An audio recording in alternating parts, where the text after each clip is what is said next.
Hello friends, I'm sure you're all doing very well. Well, the context of where the third and final test match at the end of day 2 on Saturday stands, I can relate it to a quote that the legendary tennis player Boris Becker posted on his social media personal account, which I saw earlier this morning. And the message that he posted, it was a very good quote, and I could relate it to the ups and downs of this particular test match at the Wankhede Stadium in Mumbai. Boris Becker had posted this quote, and I read, "Nobody wins all the time, nobody loses all the time. It's all about the journey. Do your best, and if you fail, there is a reason to keep working." Close quotes. Well, what we saw on day 1 yesterday with New Zealand being on top and the fortunes fluctuated, and it is probably, we can say, India are in a better position, though batting is not at all easy on this pitch. It is only 2 days old and the spinners have been dictating terms. In that context, the start that Rishabh Pant and Shubman Gill gave India in the morning, going after the New Zealand attack and scoring at a quick pace, sharing 94 runs at more than a run a minute and also a run a ball. That disturbed the New Zealand plans. New Zealand were pushed to the back foot, and that allowed India to gain a 28-run first innings lead, replying to New Zealand's 235 that they posted yesterday. And India, in the 10-minute of madness towards stumps on the first day evening, they did well to bounce back and take a first innings lead of 28 runs, having been bowled out for 263. Well, this could be a very crucial lead that India have got. Of course, thanks to Shubman Gill's 90, though unlucky to have missed his century by 10 runs.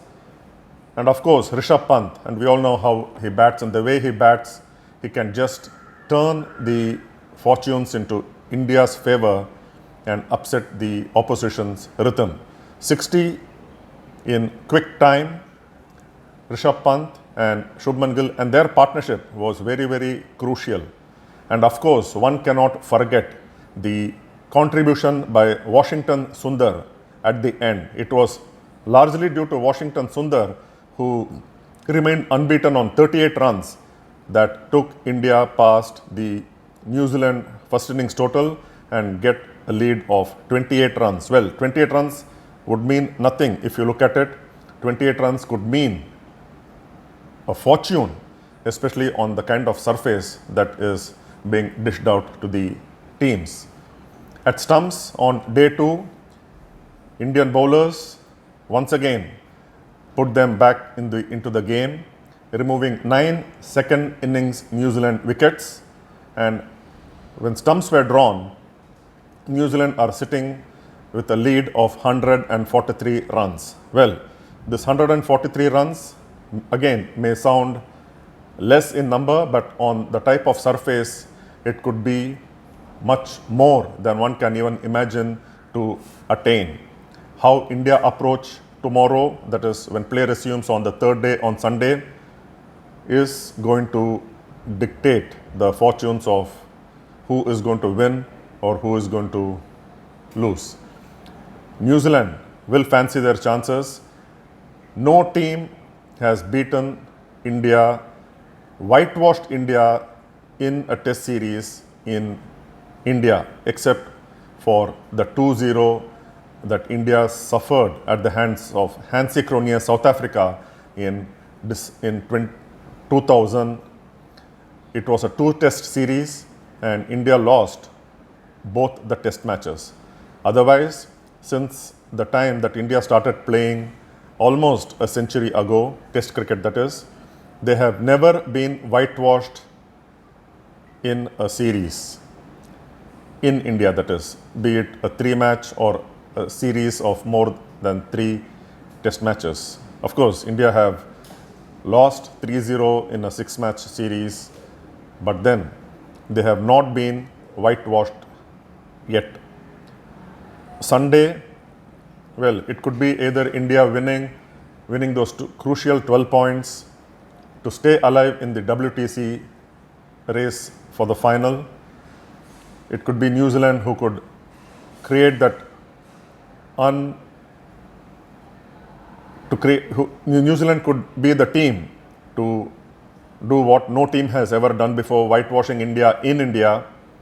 But then it is all how the Indian batsmen cope up and face and attack the New Zealand bowlers. Well, Shubman Gill, India's top scorer in the first innings, scoring 19, he said it is up to the individual plans, and if they are aligning with the team's plans, then India will have a chance. It is also about one good partnership that he mentioned, which could just put New Zealand on the back foot. 143 is what New Zealand are ahead up with only Ajaz Patel and number 11 William O'Rourke to bat tomorrow morning. Tomorrow, New Zealand could just be all out in only one ball, or if Ajaz Patel or even William O'Rourke use the long handle, a quick 15-20 runs could even change the complexion of the game, and it could definitely be on New Zealand's favor. But then it is all about partnership. Well, today India's bowlers did a wonderful job again. It has been India's bowling which has been the highlight. The batting has been a failure, but then today Shubman Gill and Rishabh Pant certainly brought India back into the game with vital contribution, unbeaten 38 from Washington Sundar. Ravindra, Jadeja and Ravichandran Ashwin shared wickets.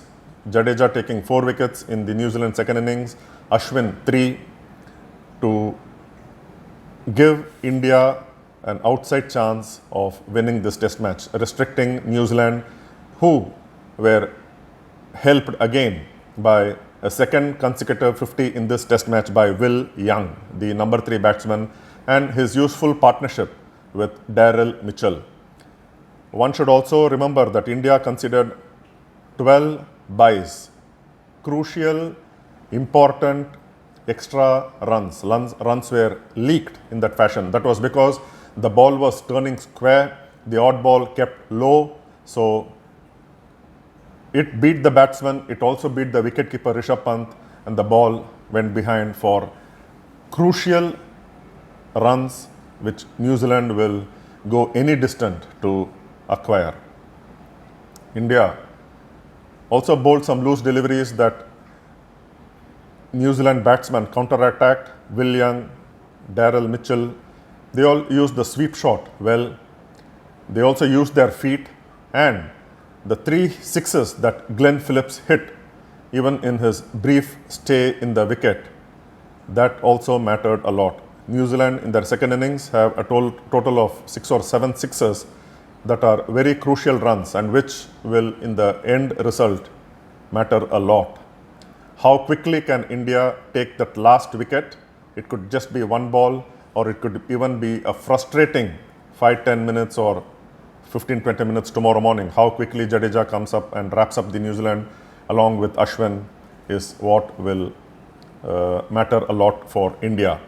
And the total that they are posted, which is now 144, the target with just one more wicket to take for India in the New Zealand second innings, and the partnerships, how the start that India get, Yashasvi Jaiswal and Rohit Sharma. Rohit Sharma woefully out of runs except for that 50 that he scored in the first test match second innings, and Shubman Gill continuing his good form that he established in the first innings, and of course Rishabh Pant and the way he can just change the course of the match with his big hitting. The match is evenly poised. It could be anybody's game. New Zealand will fancy their chances. hope their spinners. Ajaz Patel took 5 wickets. He loves bowling in Mumbai. One should not forget that in the last time he played a test match in Mumbai, he took all 10 wickets. Of course, India went on to win that match by a big margin of 372 runs in December 2020. But then, this is the kind of wicket that Ajaz Patel relishes. And the pitch turning square, you just have to bowl straight, stump to stump, and let the pitch do the talking, catching the batsman off guard. Ajaz Patel, Ish Sodhi, Glenn Phillips, and of course, you have that Ravindra, Rachin Ravindra.